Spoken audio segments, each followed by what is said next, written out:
Welcome to Dr. Karen Speaks Leadership,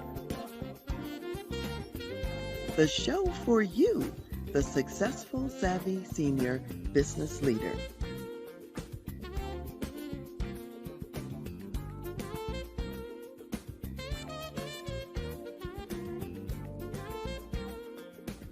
Featuring the music of national recording artist Ron McMillan.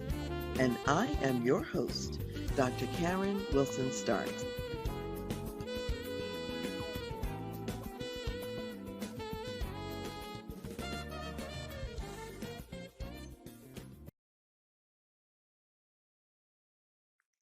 Hey everyone, I'm Mike Mooney, and today Dr. Karen and I are going to talk about how champions stay champions. We're going to answer the question of how much is your reputation worth, and we're going to unpack why you need to keep digging. So if you're looking to stay competitive and stay in the race, you're going to want to hear more. How do you elevate your business reputation, and why is that important? This is part 2 of a 2-part series with my special guest, Mike Mooney. If you haven't yet heard part 1, then be sure to go back and listen to part 1. Last time, we talked about Mike's illustrious career as an executive with NASCAR and other high-performance brands. Today, we pull back the curtain on what he's doing now and how he uses those corporate lessons to take other executives to higher speed careers. Some might say that Mike Mooney's 25-year career in professional motorsports was just going in circles. Actually, it perfectly positioned him to be an accelerator for people seeking to unlock speed and drive opportunities in their lives. His storytelling and lessons from many of his firsthand experiences with racing champions, where he watched them build and innovate their high-performance vehicles to stay on track and to win. So Mike left his senior executive role with one of NASCAR's most respected teams with a passion and the tools to work with another type of high-performance vehicle, people. You see, Mike believes we are all designed to be high-performance vehicles in this life. Yet, like race cars speeding at 200 miles per hour, we all need time for pit stops and tune-ups to keep us on track and in position to win. Would you help me in welcoming Mike Mooney? Hey, Dr. Karen, how are you? How are you? Great. It's so good to see you again, Mike, and have you on the show. Well, it's great to be back with you again, and thank you for having me back. I guess I didn't do too bad on the first one, or else maybe you would have said, let's not worry about the second one. No, as a matter of fact, Mike, I'm so excited about having you here because I want people to see what you're doing now, and I want to know how you're applying those success lessons to your new career. So that's what we're going to talk about a little bit today. So you gave a lot of wisdom last time, and that's why I'm telling people, make sure they go back and listen to that if they manage to miss it. So we're just going to launch right in to what you have to share for us today. Okay. All right. That sounds great. All right. So you spent a lot of years, Mike, as an executive in a corporate side, working with all kinds of high-end brands, which we named last time. And you also worked with motorsports organizations such as NASCAR, not only NASCAR, but many others. And then you transitioned to more of a speaking career at this point. So what was the transition like moving from executive to professional speaker? Tell us about that. I can tell you in one word, it's scary.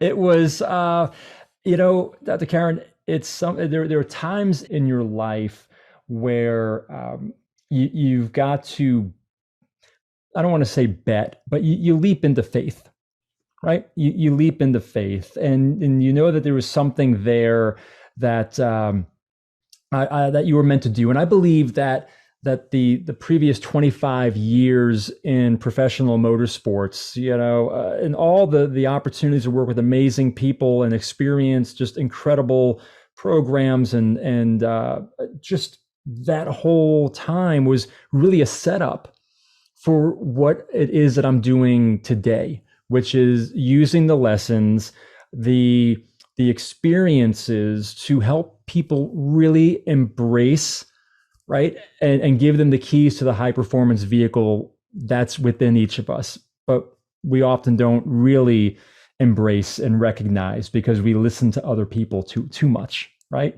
Get in our own Yeah. heads. That really does happen a lot. And before we get into a lot of those lessons, and I definitely want to make sure that we do, I have Yeah. another question for you. How did your faith help you in your pivot out of motorsports? Because you mentioned it was scary to make this change and to make this transition. So, where did faith come in for you? Yeah. How did it figure into the equation? Yeah. When you think about leaving, I mean, people thought I was crazy, quite honestly. They said, wait a minute, you've got, I'm using the air quotes, right? The best job ever in motorsports, and the places you get to go and the people you get to work with. And it was fantastic. And the idea of leaving an industry where you have the relational equity, you have the technical skills, I mean, I could just close my eyes and do the work. Walking away from that wasn't easy to start something new, and that's where I meant before. It was scary because for the first time, I had to worry about this thing called cash flow. I didn't understand that because the last 25 years I got the biweekly steady was showing up, and this truly was a time for me to really believe in myself. But you asked the question about where the faith came in, and quite honestly, Dr. Karen, I believe and I've surrendered to the fact that I'm just a vehicle. I'm just a vehicle, but for someone else, right? And can I share the story with you on where that came from? Yes, by all means. We want to hear Okay. the story, Okay. please. So I'll take it back to July 8th, 2006, because that's when the seed for this was planted. And at that time, and the months leading up to July 8th, I was running the marketing communications for Nextel, and it was for the Nextel Cup Series. At the time, it was the largest sponsorship in sports history at $750 million. And I was in my early 30s, and at that time really just valued myself, my identity, who I was wrapped up in the commas in my paycheck, the title on my business card, the sway that I had in the office or wherever I was going. And our company was, we merged with Sprint at the time. And shortly thereafter, I got a visit from HR, and they said, Mike, thanks for everything, but your position's been eliminated. Now suddenly everything that I hung my value and identity on was gone. And I, tried to make things happen, tried to make things work. And the more they did, the more they would just fall apart, because I was trying to make my plans come together. And it was on that July 8th evening, Dr. Karen, that I was in my bedroom getting ready for bed, and my wife was getting ready for bed. I put our three children, young children, down to sleep. And I just got on my knees and I just said, I'm done. I said, I'm done. I just looked up. I said, Creator, look, I'm done. I'm done trying to make this happen and work. It's too much for me. I'm just giving this up. Just if you would tell me what to do, just tell me what to do. I'll do it. I promise. But I can't do this. I just can't do this. And in that moment, Dr. Karen, I had one word hit me right here in the chest. Now, it wasn't here in my monkey head. It was here in my chest. It was one word: speak. I said, okay, great. About what? Give a brother a little more to chew on, please. I went to bed, got up the next morning, got a phone call around 9 in the morning from a buddy of mine I had lunch with the day before. He works at Hendrick Motorsports. And he said, Mike, I don't know why I didn't think of it yesterday at lunch, but it hit me last night when I was getting ready for bed. We need a speaker to come in next month for this association that I'm with. Would you come speak? And it wasn't like, would you come give a presentation? Would you come talk? It was, would you speak? I kind of looked up and I said, okay, I'm going to be faithful. So I did, and I said, what do you want me to talk about? And he said, whatever you want. You have 20 minutes. And at that time, I saw a shift in reputations and how they were being managed with technology and message boards and forums. Social media wasn't even here yet. Anyway, so I did a talk on technology and the changing world of reputation management. And that led to a keynote that I followed Lou Holtz on and other things. And I'm like, oh my gosh, this must be it. But I got a nudge that said, no, no, no, I just wanted to show you what could be there. You've got more work to do, my friend. You've got more experiences, more tools to gain, more people to meet. So I spent the next 12 years in the sport being faithful and working until it was time for me to pivot out. So yeah, I appreciate you listening to that part of the story, but that's where the faith came in for me, that I knew that what I was doing was a leap into faith, not a leap of faith, because it wasn't me and it's not my plan, and I'm just a vehicle. I'm so glad that you shared the story because the story is very profound. And as people of faith, God is speaking all the time. He's speaking Mhm. every day. And sometimes it's not enough for us when we hear that one word, speak, or whatever it is. Well, what does that mean? What am I supposed to do? And really think an important part of your story was that moment of surrender where you said, I can't do this anymore. And then God says, okay, you may not be able to do it, but I can do it. But he was waiting, for you to get to the place where you said, I can't do it. And now you're open for him to lead, for him to guide. And then he shows you the new direction and the new path. And as you were saying, it doesn't happen overnight either. You had to go through some preparatory steps before you were ready to take off and do a lot of what you're doing now. I'm remembering back, it's been at the time of this recording, it'll be about 27 years since when I started TransLeadership, which is my company. Wow. And I recall when I came out of the military, and a lot of people said to me, well, why are you leaving the military? I mean, of course, that's stable and you're doing well, but I knew that my season in the military was supposed to be temporary. I knew it wasn't permanent. I knew I was supposed to be doing something else.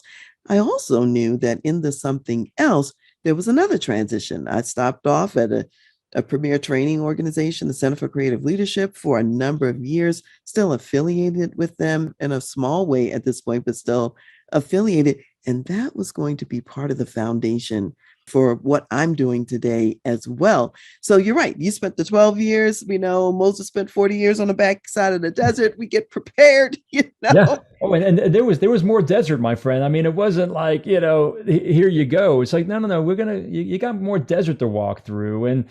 And you're right, and there are times when we find ourselves in a place where, and this is what happened to me at the race team, where that was supposed to be temporary provisions, but I was getting ready to build the foundation of a house.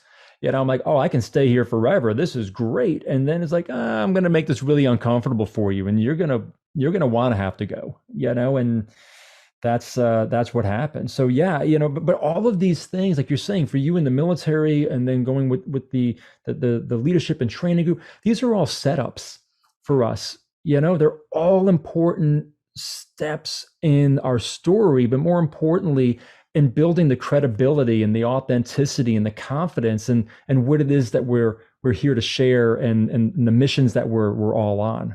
Don't you think? Absolutely. I think that's true. And sometimes we are not sure that it's the case. I think about birds and the way that when the little bird doesn't want to get out of the nest and fly, the mother bird, the parent birds, they start tearing the nest apart, taking the nest apart so that Yeah. there's no comfy nest for you to sit in anymore. It's time to go. And God does that with us. He Yeah. creates circumstances and situations that we will find untenable. Oh no, I'm not staying there. It's time to roll. Yeah. And he knows, how to speak our language to move and to roll. And like in your case with this guy calling you the next day saying they needed a speaker, he also knows how to give us encouragement on the journey. I remember the first week that I had started TransLeadership, and fax machines were just kind of come out, they were a new craze, and nobody knew my fax number. Somebody sent me a fax, and it was about an opportunity that was in the leadership space. I knew that this was not the opportunity that I was supposed to pursue, but the way I understood the message, it was God saying to me, I know your fax number. I know where you are. And whatever opportunity I need to send your way, I'm sending it. Yeah. It's confirmation. Well, and it's also getting our heads out of the rut. This is going to sound bad, but I believe that we often live our lives and people say, "Oh, you're on the hamster wheel." Yeah, I get that, but I also think we prairie dog, where we're down digging, digging, digging. Every once in a while, look up and then get right back down again, and I think that when those moments with the fax machine or my friend calling me, if we are aware and present to recognize that it's more than just a phone call, it's more than just a fax, and I'm going to embrace it that way and then see what comes, because it may not be the answer, but it could be a shift in my thinking that now I'm really curious, and I'm tapping into something here you know Absolutely. Yeah. So it's having the ears to hear and the eyes to see what the Mm, spirit is saying at any given time. Yeah, that's yeah. exactly what you and I are talking about right now. And, Yep. it sounded scary to me when you were describing, this merger that happened, with Sprint, and then all of a sudden HR comes in, job over. That sounded scarier to me than, moving to do something different. Oh, well, Dr. Karen, let me tell you the other part of the shift out of motorsports to speaking was that I knew that I needed to have a bridge to get me to the next phase, and my wife, she's my partner in crime. We've been together 30 years, married for it'll be 26 years this next month, so she was the one standing next to me, and when we had to get ourselves ready, was like, look, I'm going to go back to work, so we have insurance, we'll get the credit cards paid off, we'll move to a smaller house, like all these things. She's like, this is where you want to go, and I want to help you get there. When I made that transition, though, I said I'm not going to just come right out of the gates and people are going to say, hey, Mike, come speak for us. It takes time to build that up. So I had lined up 6 people with handshake deals that I knew that said that, Mike, when you make that jump, we'll bring you in, as a contractor and do work just to help get the cash flow going for you.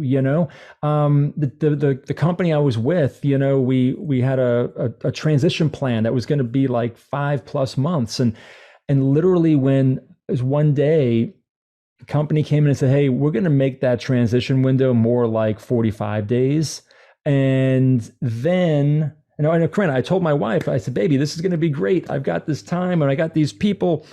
How many of those 6 people, Dr. Karen, do you think showed up when I said, hey, I pulled the ripcord, I'm out, let's get to work? Zero, zero. A round number. Exactly. So I had to go home and tell my wife, my supporter, my best friend, hey, remember that plan?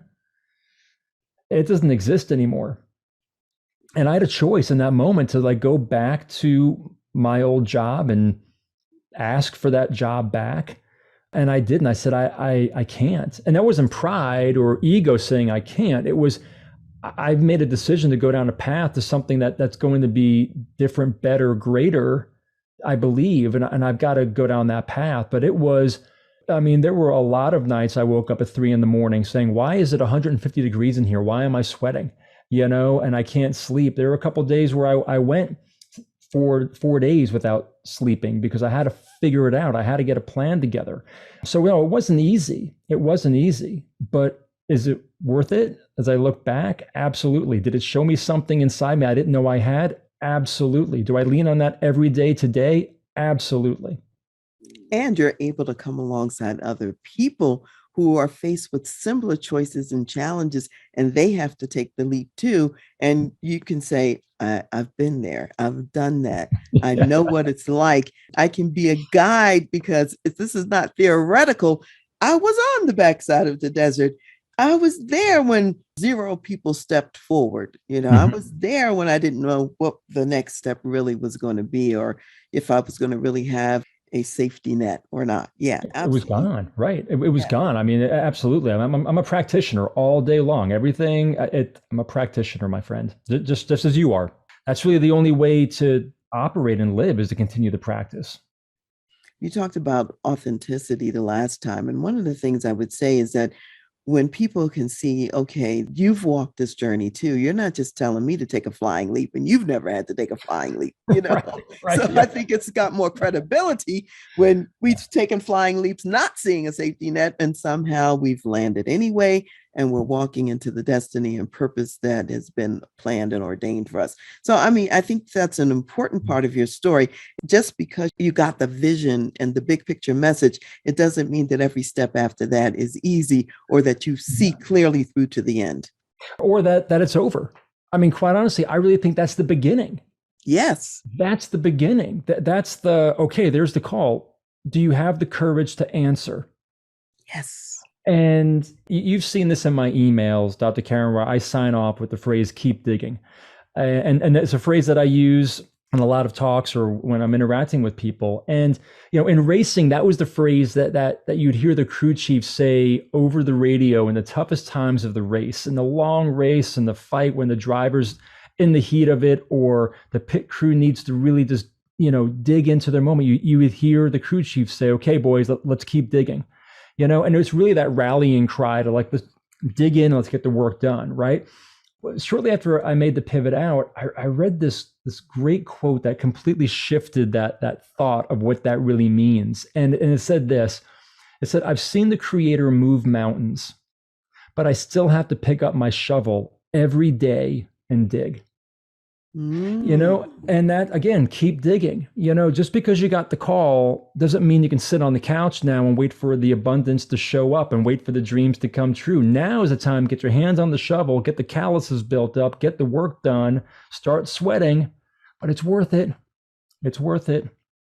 All right. Now, since you mentioned, Mike, this whole thing about the prairie dog digging, what's the difference between this digging and the prairie dog digging, just in case anybody gets confused?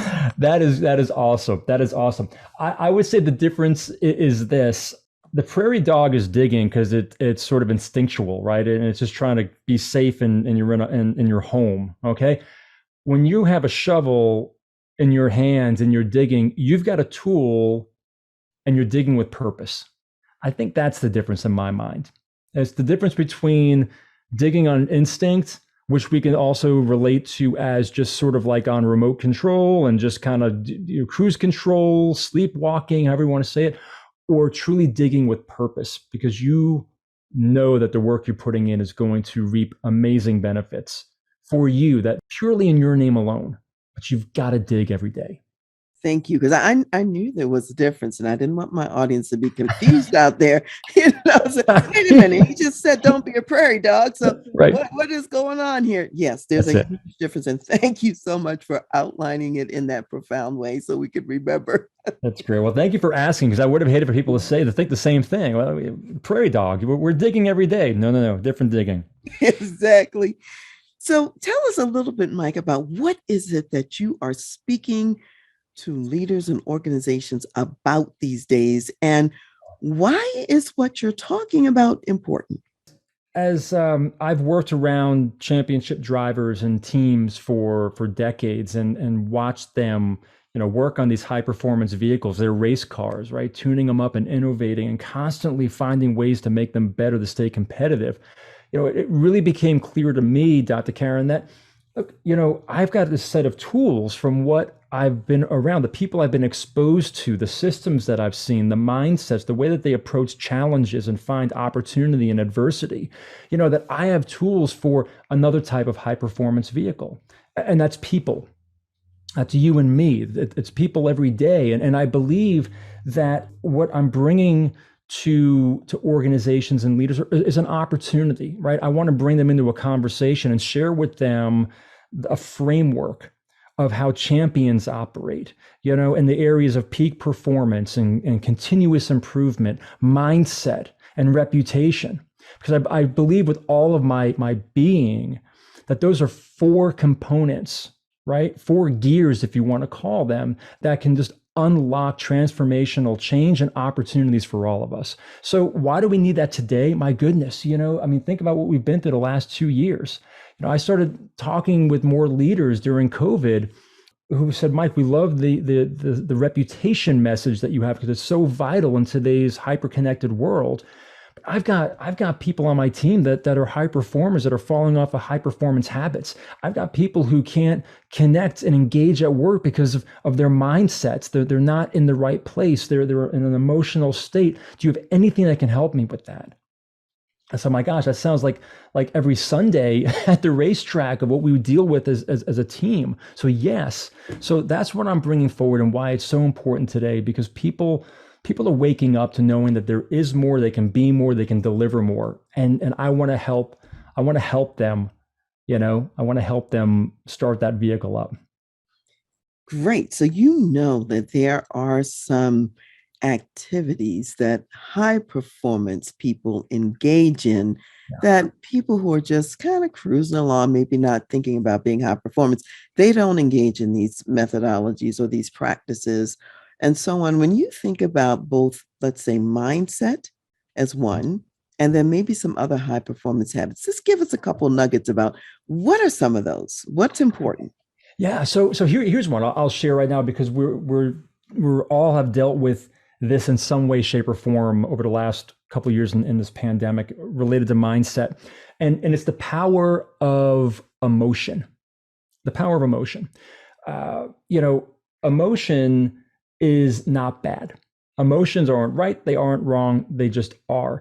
The thing is that an emotion is a signal of a feeling.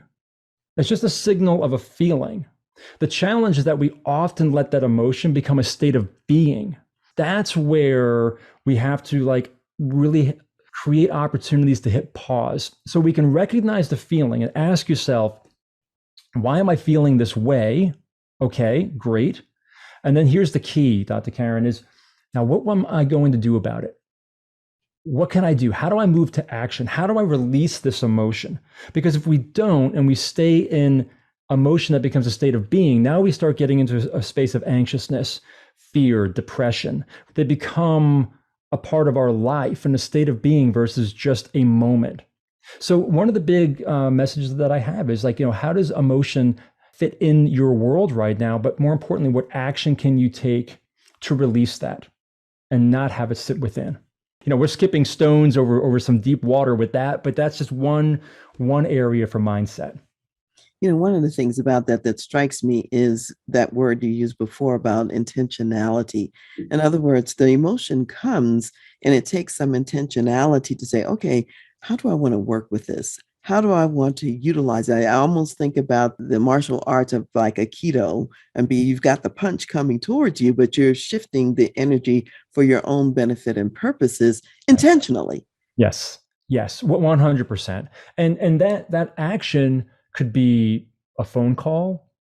It could be a conversation. It could be just getting up and taking a walk. It's about releasing what's inside of us. There's a reason why the science of physiology says that, movement, action will release the emotion, and the things that end up getting stuck in us, right? Especially during stressful, anxious times that we've been living in. So it's okay to feel an emotion. Just recognize what it's signaling as a feeling and then act. Don't sit in it. Don't sit in it. It's kind of like thinking about traffic lights. If you see a green light, if you see a yellow light, if you see a Yeah. red light, it's a signal. And Mm-hmm. that signal tells you what you should do next, whether you should be stepping on the accelerator, the brake, or Right. preparing to stop or whatever. And Yeah. we have to learn to read the signals, is what I'm hearing you say in this as well. It is. It is. Absolutely. Absolutely. What else are high performance people doing? Let's Mm-hmm. give another example. But it doesn't have to be mindset, it could be something else, Yep. something they're doing as a regular discipline that the ordinary mortals might not think to do. Yeah. When we think about creating change in our lives or at work or in relationships, we often think about the big things that we've got to do, right? I mean, we'll start making a list and it's like, I've got to do this and this and this. And suddenly you've got this long list of have to do's, and it can become really overwhelming. And what happens when we get overwhelmed, we often shift our attention to something that's less overwhelming, that might be less challenging. That's like, yeah, that was bothering me then, but it's not really bothering me now. I'm going to move on to something else because that was really too much. So two things within that, Dr. Karen. One is the power of words, right? And it's not just the power of words that we use with others. our colleagues, our family, our children, friends, whomever it may be. But it's also the power of the words that we use between our ears, because those are the words, quite honestly, that resonate most and we hear most often, don't we? Right? The words we hear when they wake us up at 2 or 3 in the morning, when we're having those moments, right? Or before a meeting or before whatever it might be, it's those words up here. So maybe just a little shift and looking at a list of things that I have to do, of things that I get to do, right? I get to do this here. Oh, I have a lot that I've got to do. Well, I have a lot that I get to accomplish today. Little nuances in the way that you're looking at the words. So the other thing that they do, the high performers are focused on, is not just 100% effort and saying, I've got to get all this done. No. They look at it and say, what's the 1% of daily improvement that I can bring forward? Okay, so now we're breaking something large into something small and recognizing of, well, what's the 1% today that I can do? And this is what champions do. I saw it week in and week out, day in and day out in racing. They're always looking for that 1% of daily improvement, because they know that the cumulative effect of 1% daily improvement over the course of the year is substantial, absolutely substantial, in the momentum that it builds. And if we could do that, just find that 1%. If you got this big goal, then that's great. Find the 1% that you can do each day and just do that. Just do that for the day, and then get up and do it again tomorrow. Yeah, those are both fabulous. I want to mention a couple things about them. When you shift from I have to do something to I want to do something, it also shifts your energy. When Yeah. I have to do something, it's like a drudgery, and I can't really mobilize all of my resources in the same way. But if I get to do something, if Right. I want to do something, now I'm marshaling my energy towards that thing that I want to do. And it's more of everything's tracking towards me moving forward towards that goal and objective, rather than having sort of like a headwind holding me back, It's in a it's a sense. weight, right? The Yeah. weight of, oh, I have to get all this done. Oh my, and unfortunately, a lot of people, we get conditioned, especially in the corporate world, Dr. Karen, that's a badge of honor. Mhm. Look at all my to-dos. I'm in back to back to back to back meetings, and okay, well, maybe you got to look at your time management a little bit better. Maybe that's one thing. Maybe the other is you shift in how you're getting those done and how you're speaking to yourself. I love that, the way that the energy follows the intention. Mm. So if your intention is on being productive and being positive and finding a way to accomplish more and be more and support more, it's not just about you, but what you can do for others to lift them up, that energy is going to follow as well. And others are going to feel that. Man, what an impact that can be. That's a huge impact. And then I'll just say, I'm remembering back when you were talking about the way you break something big down. And I'm remembering back to when I was working on my dissertation. Now, if you think about a whole dissertation, it is mammoth. It's huge. It's daunting. It seems impossible. And I decided, okay, let me break it down. What am I doing today on it? Right. How That's much right. writing I'm going to do, how many paragraphs, how many chapters, or how long am I going to write? And then one day I remember looking up and saying, it's finished. I was like, what? Is it really finished? And it really was, because Yes. it was by doing it in the small chunks like that, it made it less onerous. It was very Yes. doable. And the next thing I Yes. knew, it was done. And so I think that your strategy makes a lot of sense. I believe it because I'm a product of it as well. We talked about being practitioners. When I had this idea of writing a book, probably maybe like yourself, this idea of going for your doctorate, that's intimidating. And I remember this thing, okay, look, I can write a sentence, I can turn into a paragraph, that I can turn into a page. So let me just start there. And I was never really an early riser, but I started getting up at 4:45 in the morning, and I would write from 5 a.m. to 6:15 a.m. And that's when we got our kids up, right? Because I didn't want it taking away from the family time. But I did that. I wrote from 5 a.m. to 6:15 a.m. 7 days a week for 7 months. And that's it. That's it. I mean, no magic, like yourself with the dissertation, no magic. You just showed up and you just each day chipped away at it and chipped away at it. And before you know it, you're like, oh my gosh, you've got your dissertation. I've got a book. How'd this happen? I don't know. I just showed up and I did the work. Mhm. I kept digging, right? Like you. Wonderful. Yeah, I love that. Great example. So, speaking of books and your book, let's get to your book for a little bit. So, That was a nice segue. I didn't mean for that to be the segue, by the way. it's I a just wonderful segue. So, why did you write it? And when people read it, what can they expect to get out of it? many of the years that I was in motorsports, being in public relations, part of that role is dealing with crisis management. And a lot of crisis management, if you think about the impact, impacts reputation. And, I had been dealing with a lot of different crisis situations. And many times I just would scratch my head because I'd say, why weren't we asking the question, what if? Instead of now, it's like, what now? Right. And I had this one question, Dr. Karen, come to mind. I'm going to flip this on you now. I'm going to ask you a question. But the question was this, and this became the catalyst for and the centerpiece of the book, which was simply this: how much is your reputation worth? So if I were to ask you right now to put a dollar value on your reputation, what would that dollar value be for your reputation? Priceless. And I really mean Mhm. that because if you ask me to put a dollar value on my life, for example, Mhm. there's no amount of money that can make up for my life. If somebody kills me and then they pay my family millions of dollars, it does not bring me back. It's not Right. enough. Your reputation to me is priceless like that. Yeah. Yeah. And I love that. When I ask that question, I get three answers usually. One of them is it's priceless. When I speak with financial groups or groups of economics or accountants or other, leaders, they get, oh, it's, I had one person say it's 10x my current salary. So they're betting on future opportunity gains based on their reputation, right? Because it does. A reputation will create gravity to bring opportunities to you. Well, and I do believe that they're still undervaluing even at 10x, but that's just my opinion. Especially Then, it depends on what their salary is now. I mean, right? So the third answer that I get, this is the one that I love, love, love, because it shows me that the light switch is just flipped.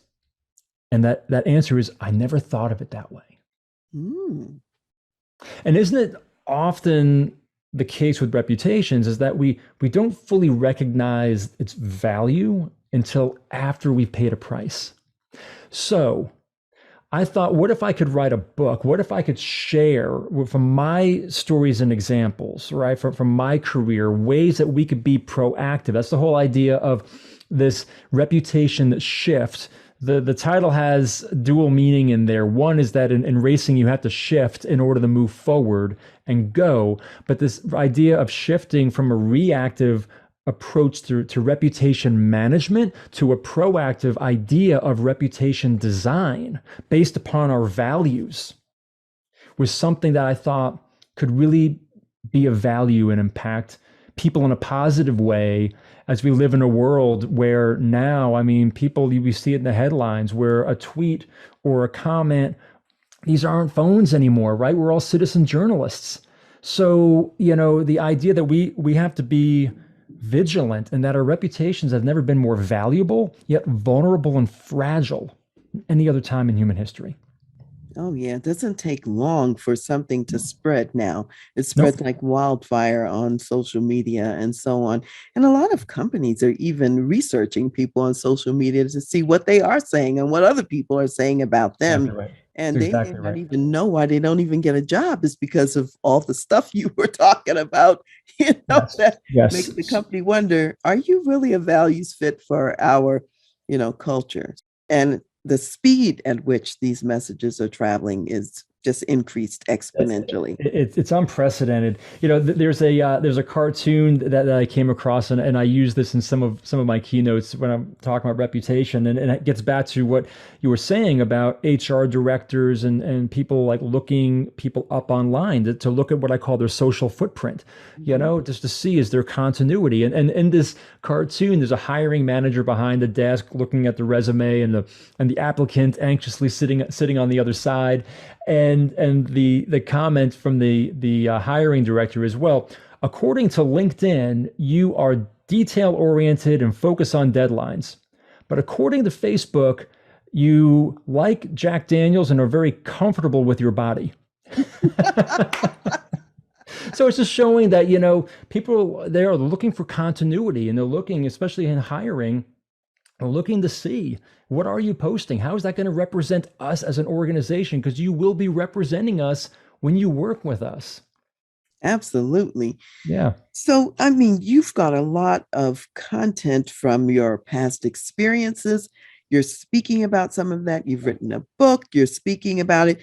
How are you connecting the dots between the book and the speaking? And how are these topics that you're writing and speaking about, how are they personal for you? Hmm. Well, they're personal to me because they speak the language that I learned over 25 plus years in motorsports, in NASCAR, IndyCar, drag racing, Formula One. And what I've done with that word again, being intentional, is I find the story or the lesson and look for how it relates back to the world that I operated in, right? So for example, if I were to ask you on the race team, who has the most vital job on that team? Is it the driver? Is it the crew chief? Is it the pit crew? Is it the team owner? Like who do you think has the most vital job on the race team? I don't know. It's a hard question to answer. And I'll tell you why, because at least in my experience in working in corporations, every team member has such an important role to the success. And even if you think about sports, if you think about basketball and you think about somebody like a Michael Jordan back in the day who could dunk all kinds of baskets, but if you're not functioning as a team, you're still going to lose, Mm. So, Yeah, yeah, it's hard yeah, to say. yeah. Well, in this team sport, and you're right, everyone has a role to play. A lot of people think because the driver is the most visible on the team, or the pit crew the most visible during the race, they often think it's that person. The reality is that the most vital role on the team is a person called the spotter. Mm. And the spotter is the person who stands high atop the racetrack property and has a pair of binoculars and radio communication to the driver and the team. And it's the spotter's responsibility that while the driver is laser focused on their goal of protecting their position or gaining position, that the spotter is the person telling the driver what's happening in their blind spots, the places that if they get up into can take not only them but others out of the race. So if you think about it, you can have the best driver, the fastest pit crew, but if you can't keep that race car on the track, none of that matters. So, the analogy there, Dr. Karen, and this is what I bring to audiences and organizations, is how are we any different than those drivers? We all have blind spots, don't we? And the blind spots may not be just in our operations. It could be siloing departments. It could be poor communications with our key stakeholders. It could be those types of business operational, procedures that we're doing on a regular basis that are causing us to lose opportunity, hurting reputation, hurting our team. So answering your question, to me, it's how can I take the language that I've worked with and been around with these champions and apply it in a way and share it through a lens that gets people thinking about how they're operating, interacting, building trust, teamwork, communication, collaboration. How can they do that a bit differently, a little more effectively? Actually, I love that. I didn't even know there was a role called the spotter. See, yeah, and and people generally don't. And then I challenge folks to ask them, hey, so who is your spotter? Yes, that's You the right know, question. who is your spotter? Who's the person who's going to tell you what you need to hear, not just what you want to hear? It's a big Yeah, distinction in that.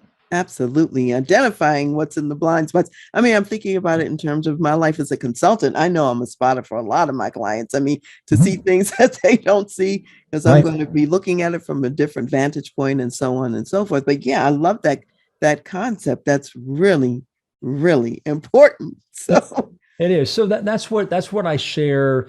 Some of those strategies in the book, and a lot of my messaging around peak performance or continuous improvement and mindset really all comes from and through that lens of story, lesson, reflection, right? To get people excited that they can do more. So give them that confidence, right? But also giving them some like use now tools and resources to work with.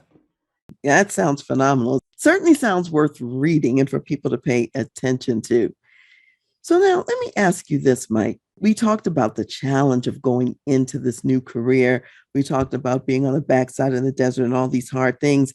If you Yeah. look back to when you started the speaking career and you had a vision in Mhm. your head about what that was going to be like, and now that you're squarely into it, how is that vision from the past squaring up with the current reality? What would you say? I'd say it's more than I could have even imagined, honestly. I'm not trying to sound cliche or cagey with that. Like what the opportunities that I have today and what I get to do with amazing people, like speaking with you. I never dreamed of that. I had a thought and a vision of what could be, but what I'm doing is not even in my wildest imaginations. I would have limited myself, just by my own humanness, would have limited what I thought that I could achieve instead of, quite honestly, and this gets back to the keep digging of just, what I learned about when that safety net was pulled away was the power of today. Like, my wife said to me, she said, babe, what happens when we get to this date and the money's not there anymore? What do we do? And I said to her something that I don't think any partner or friend wants to hear. I said, I don't know. I don't know. I said, look, I'll drive Uber. I'll get another job. But I'll figure it out. But babe, here's the thing. If I'm focused on that date, I'm focusing on the wrong thing. I got to focus on today. I've only got so many hours today and energy for today.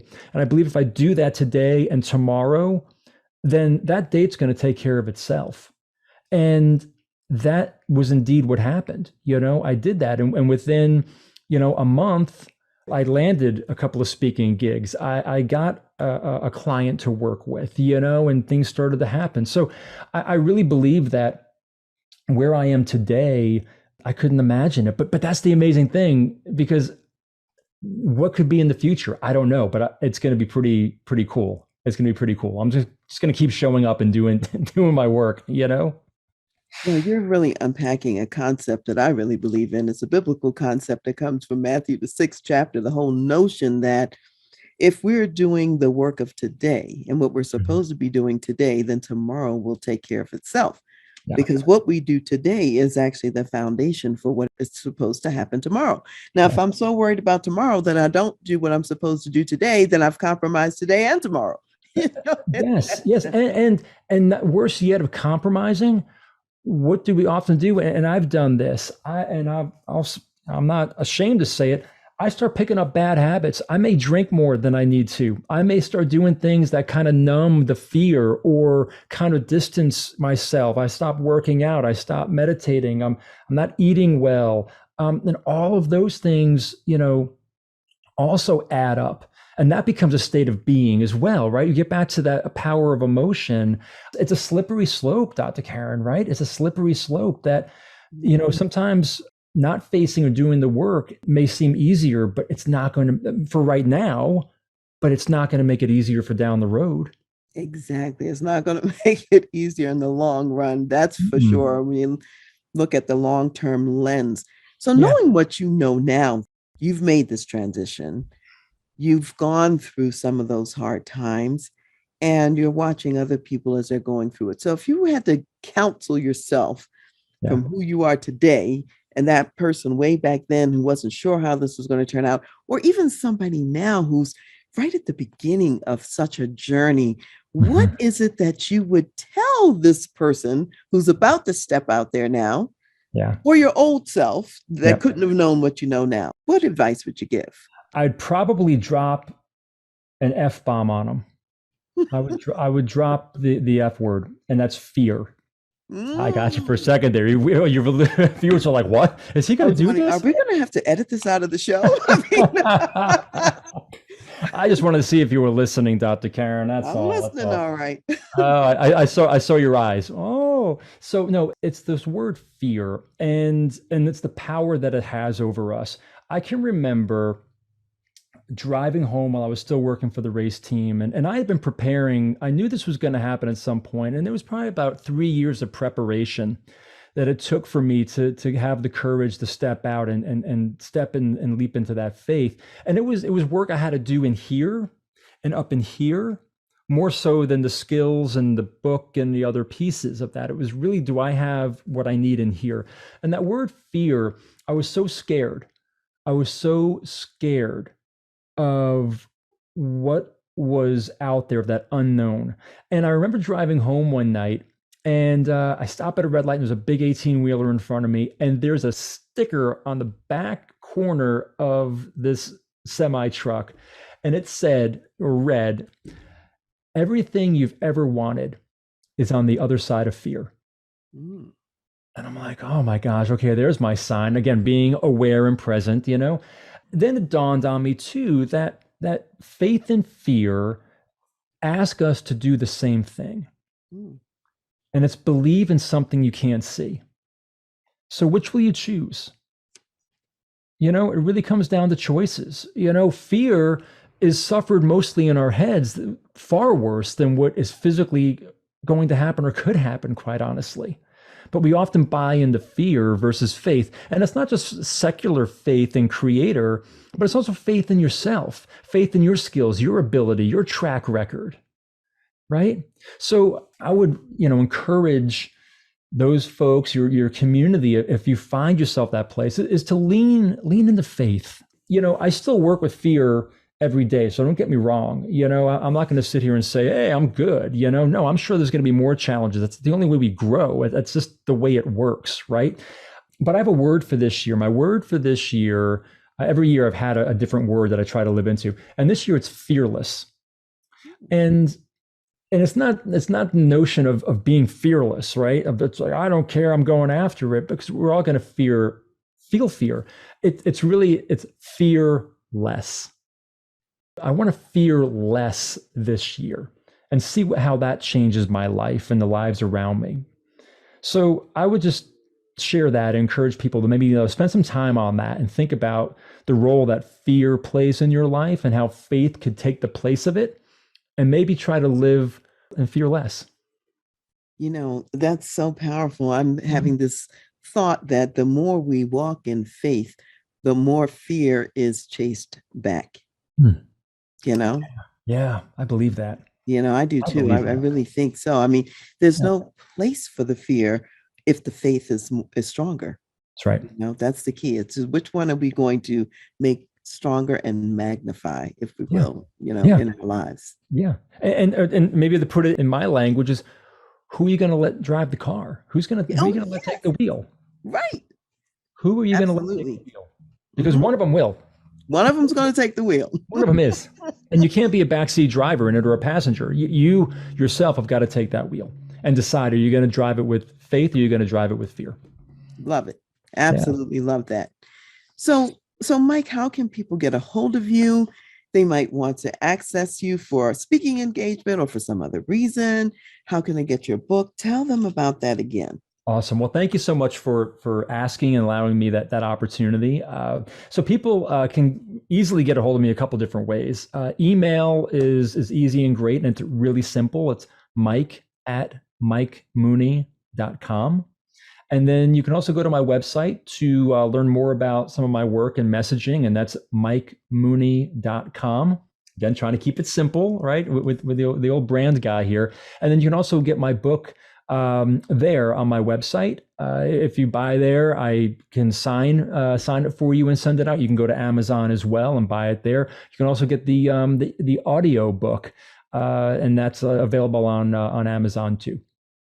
And just in case people are a little bit confused, how do you spell Mooney? Yeah, that's Mooney.